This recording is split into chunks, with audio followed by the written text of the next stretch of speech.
My name is Linda, and I live in a quiet town just outside of Asheville, North Carolina. Life has slowed down since I turned 60, but I've come to appreciate the pace. After decades of working in education and raising 2 boys who now have children of their own, my garden has become my sanctuary. It's where I go to think, to breathe, and lately, to feel something again. That morning was like any other. The sun was already high, casting warm patches of light between the shadows of the maple trees that lined my backyard. The soft hum of bees danced among the lavender bushes, and the scent of fresh soil lingered in the air. I was down on my knees, wearing my old straw hat and a pair of gloves that had seen better days, gently planting a row of marigolds along the border. I didn't hear him at first.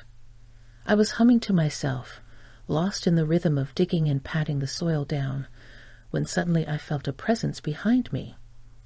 Not threatening, just unexpected. Those are going to look beautiful when they bloom.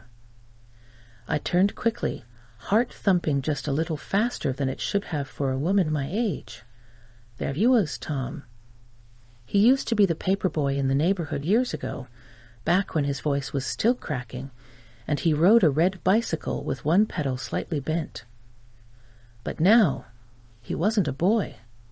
He was a man in his early 30s, broad-shouldered, tanned from what I assumed was outdoor work, and carrying the kind of gentle confidence that you don't expect to find in someone that young. "Tom, I haven't seen you in years," I said, brushing the dirt off my knees as I stood. He smiled. "Yeah, I was visiting my mom down the road. Thought I'd take a walk, and, well, I saw you out here." I laughed, unsure why I suddenly felt the need to fix my hair or tug at the hem of my gardening shirt. "You surprised me, but it's good to see you." We stood there for a moment, just taking each other in. Not in a romantic way, not yet, but in that deeply human way of recognizing someone from your past who has grown into something new. He offered to help with the last few plants, and I didn't say no. He grabbed a small trowel from the gardening bag and knelt beside me. For a while we worked in silence, occasionally exchanging little stories. Him about his work as a landscape designer, me about my grandkids and how much I loved this garden. Then, as he handed me a marigold plant, our hands brushed. It was brief, innocent, but it sent a shiver up my spine that I didn't expect. I looked up, and his eyes met mine, not intense, not heavy, but sincere, and maybe just a little curious.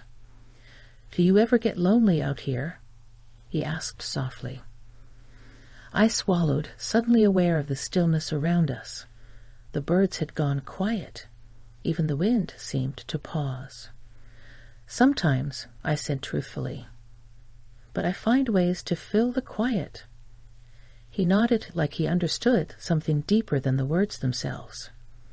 We finished the planting, and as we stood, he wiped his hands on his jeans and said, "I'd love to stop by again, if that's okay.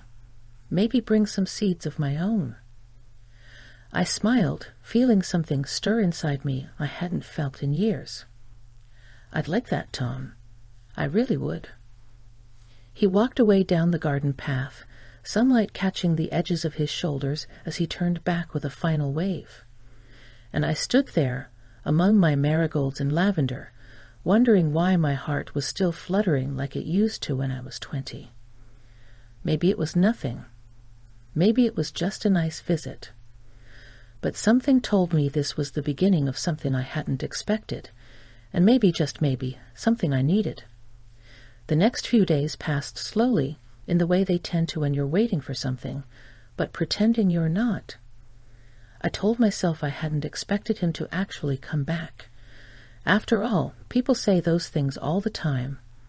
"I'll stop by," or "let's catch up sometime." And most of the time, they don't mean it. But part of me hoped he did. It was Thursday afternoon when I saw him again. I was trimming the rose bushes near the fence, wearing the same old gloves and trying not to look like I'd been glancing down the road every few hours. I heard footsteps, confident, unhurried, and turned just as Tom pushed open the gate with his elbow, holding a small tray of seedlings in both hands. "Brought the seeds I promised," he said, grinning. I felt warmth bloom in my chest, the kind that made me stand a little taller. "You always show up with plants, don't you?" "Occupational hazard," he said, setting the tray on the table near the back porch. "These are heirloom tomatoes. Figured you might have space for them." We spent the next hour working side by side again, talking about soil types, sun exposure, and how stubborn squirrels can be. But the conversation wasn't just about gardening. It drifted. He told me about the woman he used to date, someone who didn't understand his love for quiet things. I told him about how I used to spend my Saturdays dancing in the living room with my late husband, just the two of us, an old jazz record playing in the background. It didn't feel like an age gap anymore. It felt like two people talking, seeing each other clearly. At one point, we stopped for lemonade. I poured it from a glass pitcher and handed him a tall, sweating glass. We sat on the bench beneath the oak tree, the air dappled with golden sunlight.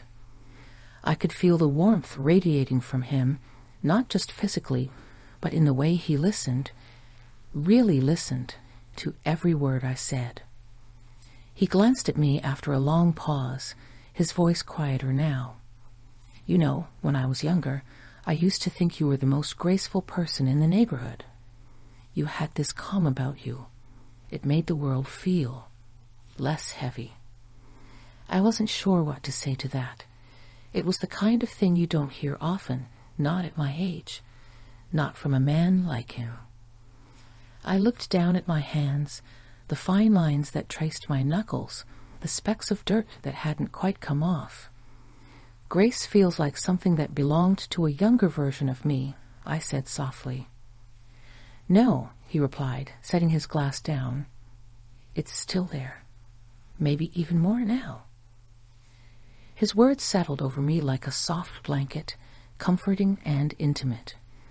I felt my chest tighten, not with discomfort, but with something deeper. Recognition, maybe. Or longing. Something I hadn't allowed myself to feel in a very long time.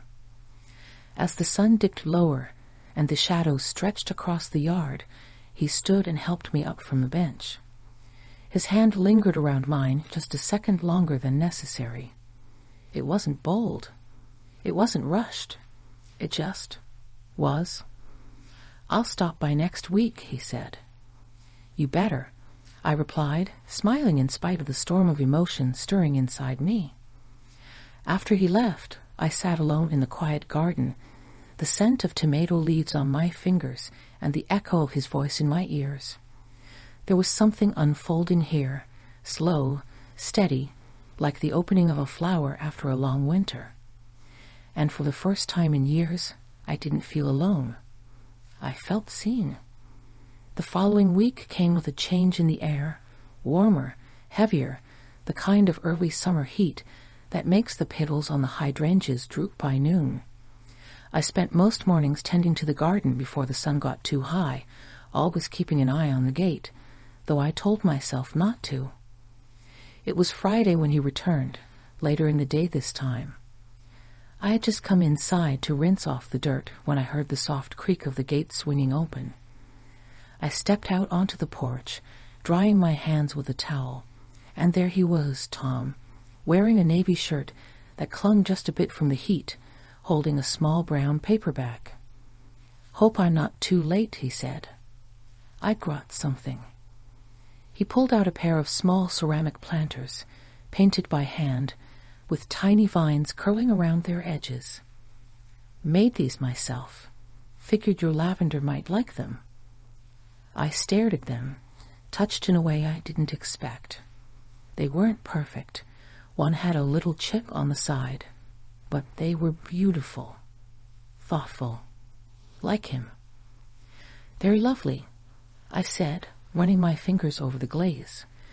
No one's made something for me in a long time. We planted together in silence this time. There wasn't much left to say, and somehow that felt comforting. The kind of quiet that settles between people when they no longer need to fill every space with words. When we were done, I invited him inside. It wasn't something I planned. At least, not consciously. But the sun was setting, and there was a golden light pouring through the windows that made everything feel softer. We stepped into the kitchen, the air cool and still. I poured us 2 glasses of iced tea, and we sat across from each other at the wooden table that still bore scratches from years of family dinners. His eyes roamed the room, pausing at the old framed photo of my husband and me on the mantel. "Do you miss him?" he asked gently. I didn't look away. Every day. But it's different now. It's more like a part of me rather than a whole. He nodded slowly. "I think he'd be proud of the life you've made." That struck something deep. I felt my throat tighten, but I didn't cry. Instead, I reached across the table and placed my hand over his. It was instinctive, not planned, but it felt right. He didn't pull away. The moment stretched between us, charged with a kind of electricity I hadn't felt in years. His thumb brushed across the back of my hand, slow, deliberate. There was no urgency in it, no pressure, just presence. "I don't want to make you uncomfortable," he said softly, voice barely above a whisper. "You're not," I replied, and meant it. He stood, came around the table, and gently pulled me to my feet. I looked up at him. This man so much younger than me, and yet, somehow, so grounded, so open. We stood close, the space between us dissolving until I could feel the warmth of his breath, the steady beat of his heart through his shirt. He leaned in, pausing just a breath away. And when our lips met, it wasn't like in the movies. It was slower, searching, as if both of us were afraid we'd imagined the moment. When we pulled apart, I didn't speak. Neither did he. He held my gaze for a long moment, then pressed his forehead gently against mine. It was tender, real. We didn't do anything more that night. He stayed for another hour. We talked, laughed, even danced slowly in the kitchen when a psalm came on the radio. It was clumsy and sweet, and made me feel younger than I'd felt in decades. When he finally left, he kissed my cheek and promised to come back soon. After the door closed, I stood alone in the quiet of the house. But this time, the silence felt different. It wasn't hollow. It was full of possibility. The following week, I found myself moving through my days with a quiet kind of anticipation. I baked more. I wore lipstick again, even just to pull weeds. I caught myself smiling at nothing, and my reflection in the mirror. While older, yes, looked softer somehow, like I was remembering something I had forgotten a long time ago. Tom came back on Sunday afternoon. No plants this time. No gloves or bags or tools. Just him, wearing a simple button-down and jeans, his eyes warm when I opened the door. It struck me in that moment how natural this was becoming. How something that had started with dirt under our fingernails was now rooted in something deeper. "Thought I'd cook for you," he said, holding up a small basket of groceries. "You always feed me tea and kindness. I figured I'd return the favor." We cooked together, him chopping vegetables, me stirring the sauce, music humming softly in the background. We moved around each other in the kitchen like we'd done it for years. He told me about a new landscaping job he'd started, how he'd recommended planting a garden designed specifically for older folks who couldn't kneel anymore. I could hear the thoughtfulness in his voice, and it made me feel proud to know him. When dinner was done, we ate on the back porch. The garden shimmered under the twilight sky, the marigolds now bright and full, the tomatoes standing tall in their stakes. The scent of basil and honeysuckle floated in the air, and a soft breeze moved through the trees. We didn't rush conversation. We didn't fill every silence. And when we finished eating, he leaned back in his chair, looking out over the yard like it was the most peaceful place on earth. "I didn't expect this," he said. "Us, whatever this is." "Neither did I said, looking at him. "But I'm glad it happened." He turned to face me fully, his expression open, unguarded. "I know there's an age difference. I know how it must look. But none of that has changed how I feel when I'm with you. You make me feel steady, honest, seen. That word again, seen. I felt it land in my chest, heavier than it had before. I spent years thinking that part of my life was over," I said. "Love, attraction, even just being noticed. I buried it under routines and safe choices. But then you walked into my garden, and everything shifted." He reached for my hand across the table and held it gently. No urgency, no performance, just a human connection. "I don't know where this leads," he said, "but I'd like to keep walking with you wherever it goes." I didn't answer right away. I let myself feel the weight of his words, the truth of them. And then I smiled, soft, steady, like the wind in the trees. "I'd like that too." As the sky darkened and the first stars began to appear, we stayed on the porch, holding hands and watching the fireflies rise like sparks from the earth. It wasn't dramatic. It wasn't storybook. But it was real. And for the first time in years, I didn't feel like I was standing still, watching life from the sidelines.